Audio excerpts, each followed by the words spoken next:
Hello, my name is Dr. Al Rabanera, and today I'm going to lead you through deepening algebraic thinking and understanding, making coherent connections to deepen conceptual understanding. And I'm going to be sharing from my experience teaching high school students in at La Vista High School in Fullerton, California, in the United States.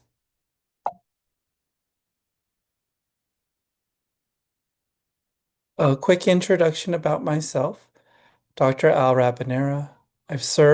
Currently serve at my school as the math department chair at La Vista and La Sierra High School in Fullerton, California, in the United States of America. I've been teaching for 22 years at a continuation school where I focus on empowering at Promise students through social and emotional learning to foster agency and to create a sense of belonging for my community of learners. Some of the leadership roles that I've had at the school and currently hold are leading the Academy program, which is a school-wide period embedded program that focuses on social, emotional, academic development, college and career readiness, and restorative practices. I also serve as the lead STEAM teacher, science, technology, engineering, arts, and mathematics, and lead a student ambassador program at the school. Some of the accolades that I received are the Horace Mann Award for Teaching Excellence, where I was recognized as one of 5 teachers from across the nation to be elevated in that space and recognized for the work I do in education.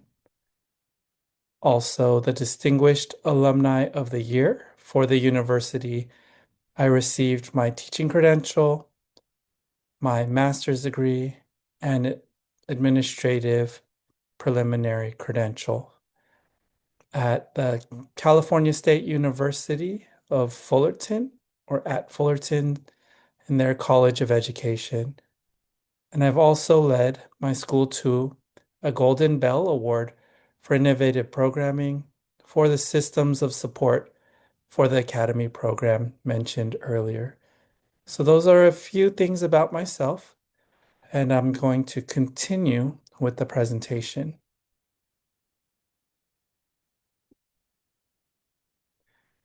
Today, here's the agenda that I've set for the learning. Just a brief introduction and sharing, providing background and goals. Though speaking about reflective journals to capture insights and growth, lesson development, designing engaging and effective lessons, and then next steps if you're curious to learn more.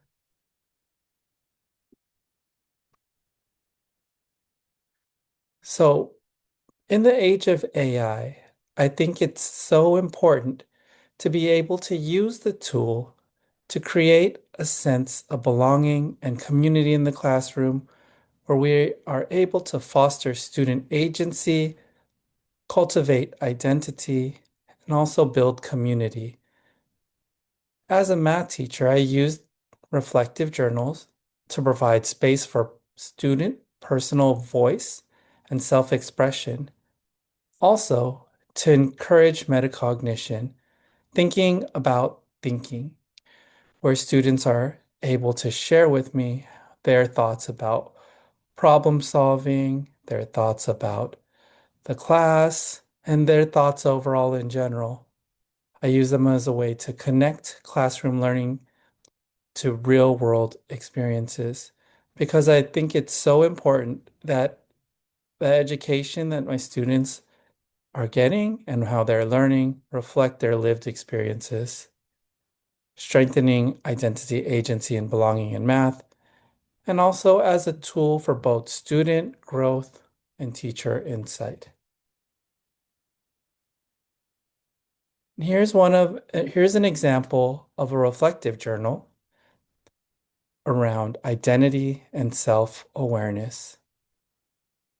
On the left side, you can see there are 2 questions. The first question, Where might math be important in your life? And the second question, what do you believe about how math helps people? These questions were developed from or using the California Transformative Social and Emotional Learning Standards. Also, thinking about how students are engaging in math through this framework. So I'm going to pause right now to give you a chance to reflect on your own and go ahead and write your own response to those two questions.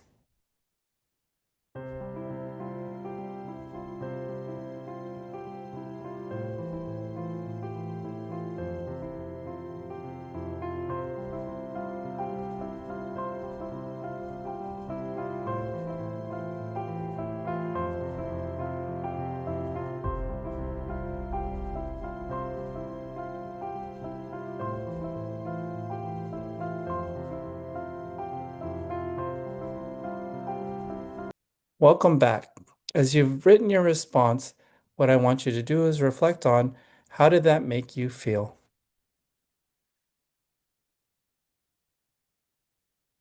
On this next slide, these are some examples of my students' responses, and I'll go through each of them. On the top left, a student wrote, "When I go shopping for my groceries or needs, it helps people because everyone needs to use it in life." So my students are able to see where they see math in their own life. And I think that's so important because are able to see the real life application of what we're learning in class. Below, on the bottom left, another student responds, "Math would be more important because it helps strengthen reasoning skills and critical thinking.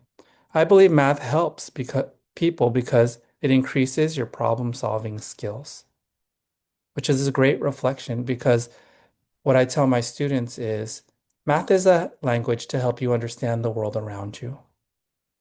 On the top right, a student wrote, "Where I think math will be important in life is when working in fast food place, working in a fast food place, and you have to round up or round down and adding it or subtracting how much the food is and the total is." And the response for the second question, what I believe math helps people is knowing what it can come, when it can come, help in the future. Okay, so thinking about their future, what's going to happen, and the importance of learning math. In the bottom right, math can be important in the future when I work or when my parents need help with splitting money. I think math helps people think harder. It also helps people gain problem-solving skills. See, this is so important, these ideas, because it helps me learn more about my students. And also, when I share these ideas with my students anonymously, my students are able to learn more about their classmates. Here's another example. The other example, still focusing on identity and self-awareness, and two questions. So let me read the first question, and then similar to the previous example, I'm going to pause and allow you some time to write your own reflection. The first question is, how do parts of your identity, race, ethnicity, language, gender, and ability influence your relationship with math? And the second question, what supports you in developing a healthy confidence around learning math? So I'm going to pause and give you a chance to write and reflect about how your identity impacts you as a learner and what supports you in developing a healthy confidence around that learning.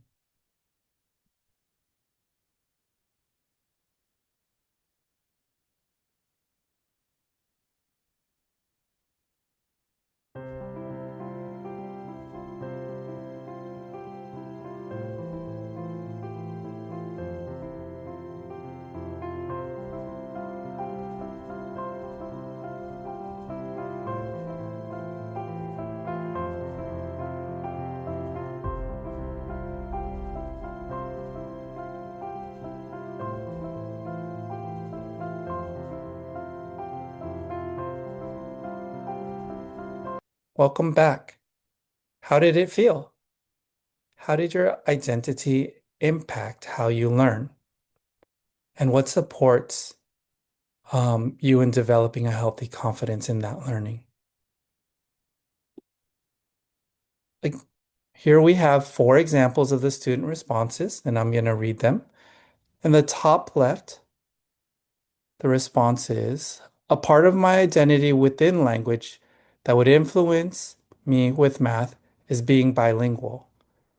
I feel like it would help me and others in the outside world with math. Knowing what I'm doing gives me confidence to keep me working and learning more. Very powerful. Being bilingual, being able to speak two different languages, knowing that math can help them outside the classroom. Very powerful to know. On the bottom left, some part would be when it comes to counting my dollar tips I make. When I help out in the garden of my neighbors, I use math to see how much I made that day. What supports me is having a good breakfast before class starts. That's a really good idea. Having a good breakfast before class starts, students taking care of themselves and their own well-being. The top right, I struggle with math. I do not really like it.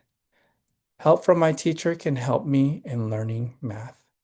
So being able to recognize where students struggle and even naming what they need as support, powerful. And then the bottom right, because if you speak another language, you can't understand what the teacher is saying, therefore you cannot do math. And what supports me in developing a healthy confidence around learning math is actually understanding the material. So what this student is saying, and the way I'm interpreting it, is they need supports for access. Because if they're not understanding it the way that it may be made available to them, taught to them, expressed to them, then as a teacher, I know that I need to have more instructional strategies or even have them working with a partner or their classmate to make sure that that student is understanding and how what I'm doing to create access for that student. Very powerful insights. The reason why these reflective journals are so important for me, I believe, is because it helps build classroom community because students are able to express themselves. I'm able to learn more about my students. And when I share these out with my students, these reflective journals act as a mirror because students are able to see other students' responses, right? And then this is how I begin to build empathy and continue to learn more about my students and gives me different ways to connect with them because I'm learning more of who they are as people. And I believe relationships are so important in teaching because learning is learning is emotional before it is cognitive. And because I believe that, I'm looking at how I can connect with my students to know more about them so I can connect with them at that level of where their emotions are, to be empathetic, to teach empathy before I start to teach the content. From the data that I collected from these reflective journals, here are my students' experiences with math, a distribution of their sentiment. So as you can see on the left, we have positive in the middle, neutral on the right, negative. A majority of my students have a neutral experience with math, not positive, not negative. And then you can see the next highest distribution of sentiment is my students have a positive experience with mathematics. Then lastly, they have that which is the lowest is my students have some of my students have a negative experience with math.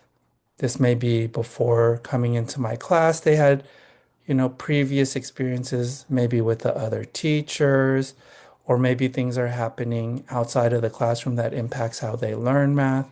But all of this information helps me when I develop my lessons because if I know what my students' experiences are, I can meet my students where they are at, knowing where I want to go, and then helping them along their learning journey so they can be successful problem solvers and critical thinkers.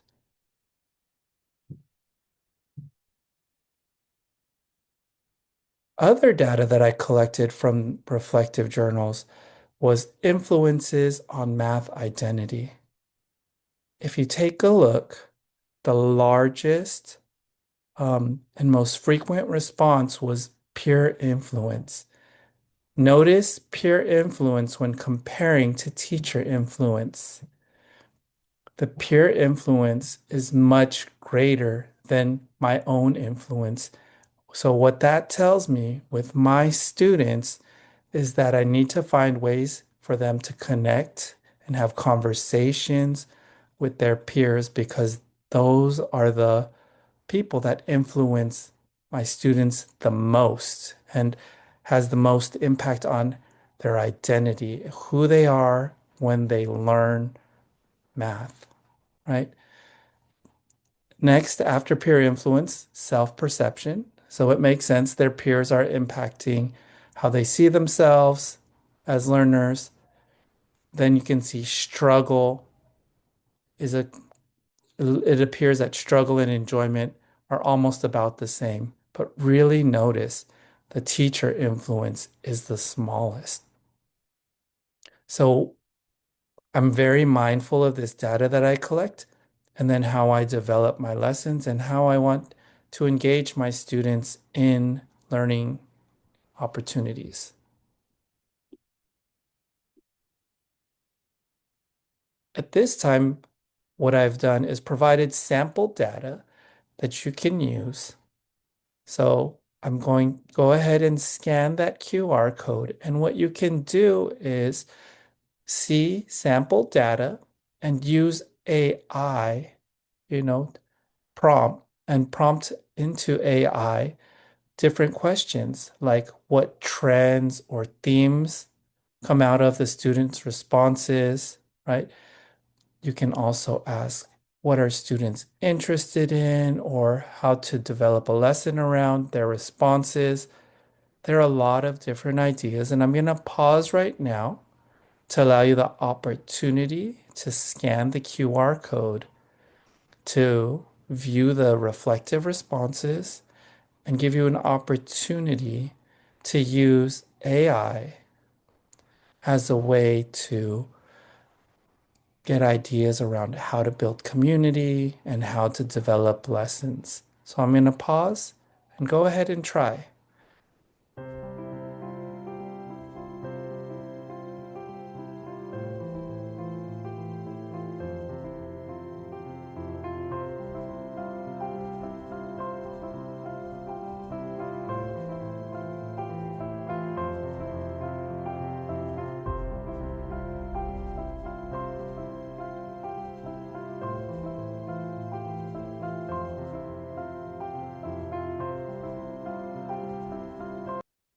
Welcome back. How did that feel? Some of my favorite tools to use in AI are ChatGPT and also Claude. What tools did you use? If you'd like to take a look, I've wrote commentary about how teachers can use AI to listen, reflect, and build math classrooms. This article was published in EdSource if you'd like to take a look at it. The next part of the presentation will be focusing on lesson development. And in lesson development, we're going to use AI to brainstorm lesson ideas and examples, and I'm going to share with you in a lesson example that I created and used with my students. Generate real-world context to connect concepts adapt materials for different learners' needs, and analyze student reflections to refine instruction.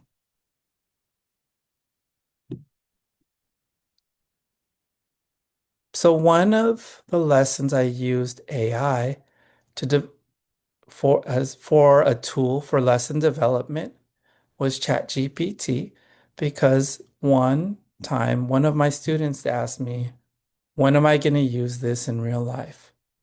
So what I did was I typed into ChatGPT the lesson, and it was about rate of change. Okay. My students, based off of the reflective journals, they said they were interested in money. And then I also prompted ChatGPT to create a lesson for high school students. And this is the data that ChatGPT provided me with, and I made the decision to use it. The title of it was Medium Weekly Earnings by Sex and Educational Attainment. And it was real life data from the United States Department of Labor Women's Bureau from 2025. And as you look, so that's at the top of the slide. In the middle of the slide was a sample data from the source. So you can take a look. It is separated into education level, which is less than high school diploma, no college, some college and associate's degree, bachelor's degree, and graduate or professional degree, along with the weekly median income for men and median weekly income for women. So what I did was I collected that data from the first quarter and compared it to the second quarter. I'm sorry, the third quarter. In the lesson plan, educational attainment, gender, and median weekly income, you can see there at the grade level, high school grades 10 through 12. The subject was math, economics, and social science. That's what AI had produced. And then along with some sample learning objectives, by the end of the lesson, learners will be able to interpret and compare median weekly earnings by gender across different educational levels, calculate percentage differences in the gap between male and female medians, graph income versus educational level for each gender, reflect on how education and gender interact with economic opportunity. And then the materials I needed were the data tables, graph paper, calculators, and then a reflection prompt or journal. So what I had my students do was pick a particular educational level in the first quarter, compare it to the third quarter, predict the fourth quarter, and then I had them go through this process that looked like this when they were comparing the data. So on the left is the first quarter, on the right is the third quarter.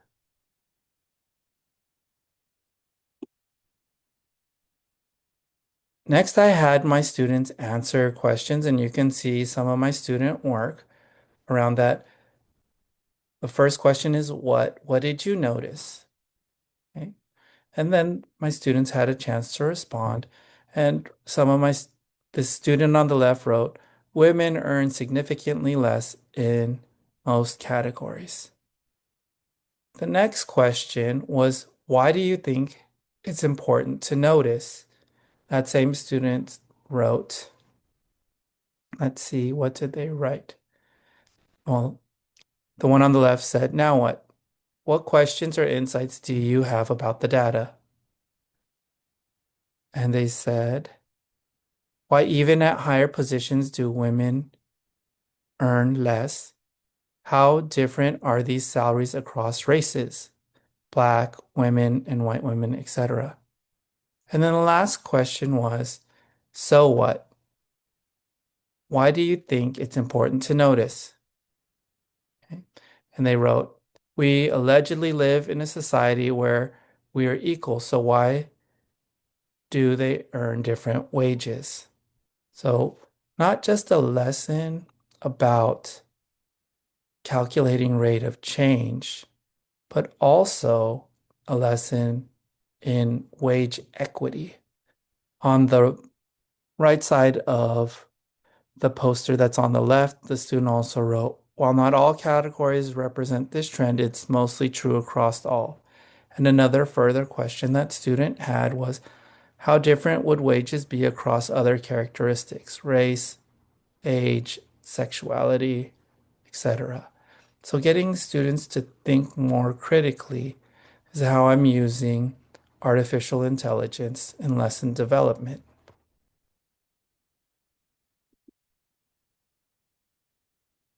Also, asking my students to predict and justify. And what we're taking a look at is some student work where they had the two tables, the first quarter and third quarter. So that's at the top. That's those graphics that are cut out. On the bottom left, you can see students calculating rate of change, right? By using a graph where it says count, using a table, also using a formula. And then on the right side of the page, it has predictions for April and December using that data. So having students predict and justify how they're getting their responses. And then a reflection on the process, asking the students, about the engagement. What aspects of the lesson do you find engaging or really enjoy? Also, what skills did you learn from the lesson? And for the improvement questions, what changes do you think would improve the lesson? And also, what challenges do you foresee in implementing the lesson effectively? So, as you've seen, walking through my thought process for developing lessons with AI, those two questions for engagement improvement being asked to the students. And right now, I'm going to pause and give you an opportunity to think if you were to deliver this lesson to your students, what engagement strategies would you use and how could you improve this lesson? So let me pause.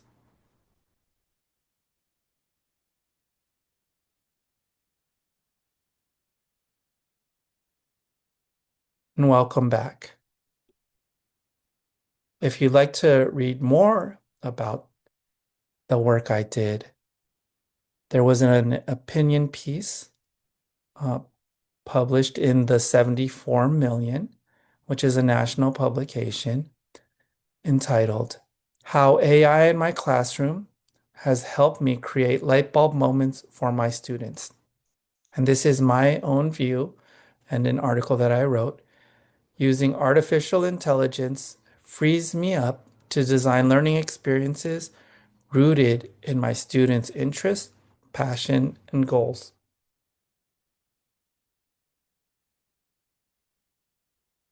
And as we wrap up, what are some next steps that you can take?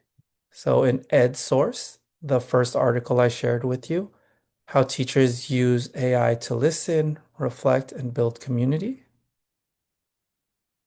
The second article that I shared, the 74 million, how AI in my classroom has helped me create light bulb moments for my students. You can go back and look at the sample journal prompts. They're ready to use for your math reflection as an opportunity to practice prompting into AI using different AI tools like ChatGPT and journaling to analyze or practice analyzing student responses. Or you can also reach out to me via email and request examples or to continue the conversation. I'd like to thank you for taking the time to listen to my presentation, and I hope you are well. Thank you.